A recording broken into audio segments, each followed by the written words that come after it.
Hey guys, Banana Luck here. Welcome back to another Watcher of Realms video. We're back with Gear Dungeon 3 here, and this is gonna be stage 10 video. And I know in my last video people were saying, you should use Northern Watchers instead, but bear in mind my Kigiri is A1, which makes Watchers pretty bad for me. Now, instead of doing that, we are going to run a separate team. We're going to be using the Esotericis team instead. I do have much higher awakenings on this, but I believe that if you have Kigiri, Wukong, Gretchen, Violeta, Vayne, and Sokadins, easily substitute the positions and do what I did up top. So yeah, this is the team we're running with. Let's get in and show you guys how it's done. So one other benefit of running Esotericis team is that you get Nurture in the Eso faction as well, which helps out quite a fair bit because the rate regen is just way faster. So yeah. And then we put down King Haras, his center here, to make sure that he can actually give the shield to all the units that are being placed on this position.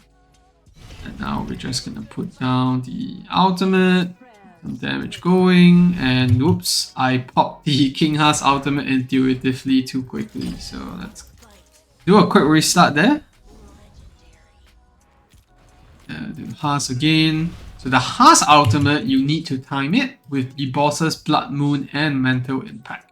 Now both of these skills, as long as you don't have shields, they're gonna be much bigger skills to worry about other than the damage itself. So Blood Moon Impact basically does 5 stacks of bleed, which is 5% max HP per second, and the effect cannot be dispelled.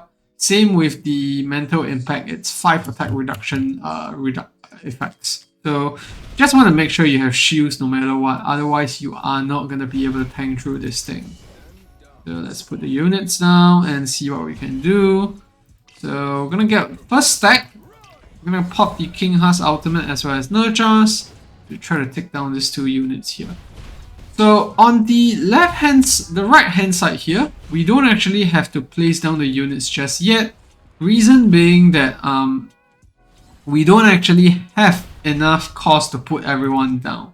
So if let's say we put everyone down too early, what's going to happen instead is that you're going to wind up having Vaughn and Nestia getting targeted, which is not ideal for us. So we're just going to wait, and now that it's up, we can place down these units.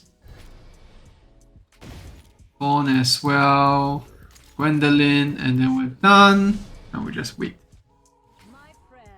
The last unit in the list here is going to be Numera.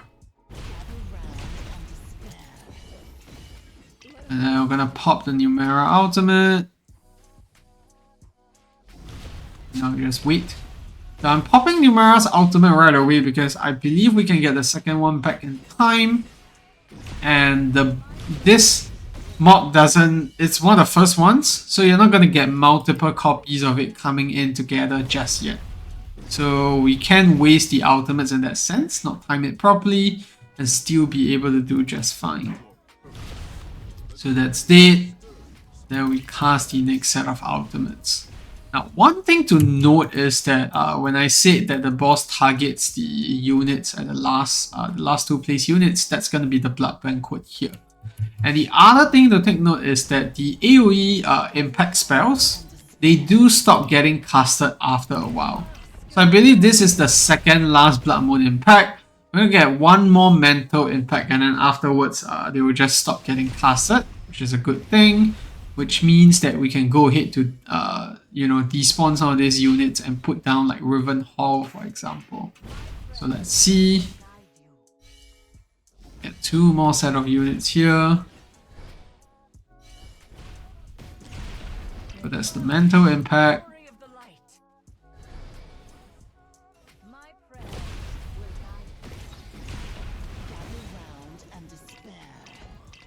Pop the ultimate.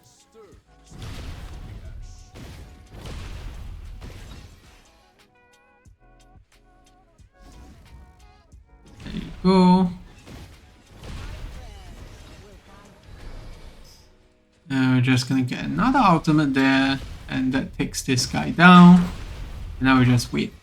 So you might run into some survivability issues up top there, top right, because we have two sets of this Unholy Blood Mistress. One is Unholy, one is Fallen. It's not a damage type difference, it's actually a stats difference. So the red one has higher HP, lower attack. The other one has higher attack, and that's the one that's spawning in here. And she is going to be a problem that you have to deal with because she does quite a bit of damage. So let's see. Gonna get another Vaughn proc. And here is where we try to proc the ultimate. Hopefully take out most of the damage there. And we're gonna proc the ultimate here.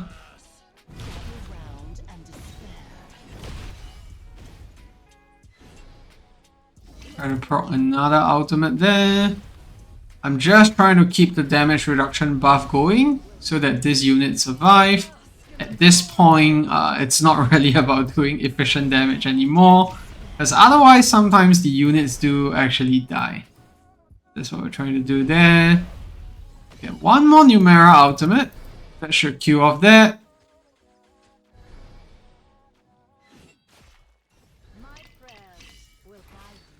There you go, that's what I said, right? We're gonna have that problem.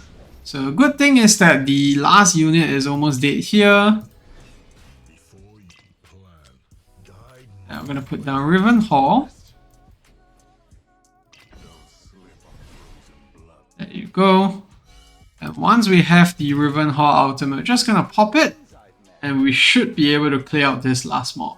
Don't forget that these mobs cannot survive for too long. I think after 10 hits, they start stunning every single hit that they do, and they just walk past you no matter what happens.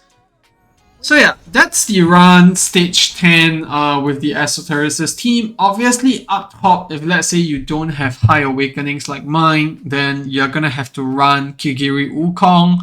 You can do Violeta Ving Gretchen as well, but I believe when it comes to reliability, it's probably the Watcher team, followed by Eso, followed by Infernos. Infernos just don't quite hit in the right note as of now. Like, they just don't seem that good enough. So yeah, that's that. And if let's say you have still any more questions, leave it down in the comment section below. Try my best to help you. And yeah, let me just take a quick look at gear for you guys before we end off. So yeah, I don't know why it's loading a bit slow today. Alright, so we have King Haas, Unshaken Whale, as well as the Bastion Ring, and then Erlis in Wings of Grace, Astro Guardian, as well as the North's Glory. Then Gwendolyn is in a full HP / Invigoration set, followed by the Brightroot Ring. Then we have Quan Yu in Sober Arcana, as well as his exclusive. Adrian is just there as backup, but same thing. HP main Sober Arcana along with the Frost Devourer. And then Nestia is in Hell's Lament with Tear of Twilight. And then we have Vaughn here in Sober Arcana, but you could probably run Cataclysm for better ultimate uptime, followed by the Blight Scholar Claw. I do have to test out if Bone Dirk works. Like, does it count the timed hits as a shield or not? Then Nurcha is an Esotericist Cataclysm set with the Fire Tip Spear. And then Numera is in Hell's Lament with Esotericist Ring, followed by Shadowed Hilt. And last but not least, Riven Hall, just in the Invigoration set that I have set aside. And then I have his exclusive. Now, I didn't really use Riven Hall, so I don't think the gear matters as much. But yeah, the rest of the units are pretty essential. If you don't have Gwendolyn, obviously the other substitutes are going to be units like Vortex or like Draylin, but I don't have Draylin, so I can't really test that out. So yeah, if you have any more questions, leave it down in the comment section below. I'll try my best to help you, and I'll see you in the next one. Goodbye.